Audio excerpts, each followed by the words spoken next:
Sekarang install aplikasi jadul di Windows 11. Nah, dulu itu ada caranya seperti ini ya.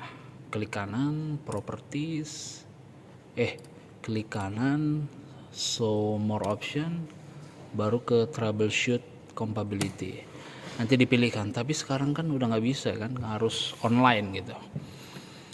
Nah, caranya itu yang sebenarnya klik kanan, kita ke properties di compatibility. Jangan lupa compatibility mode-nya ini kita centang aja, baru kita apply, kita oke kan, baru kita jalankan deh, klik 2 kali. Oke, bentar ya, kita tunggu.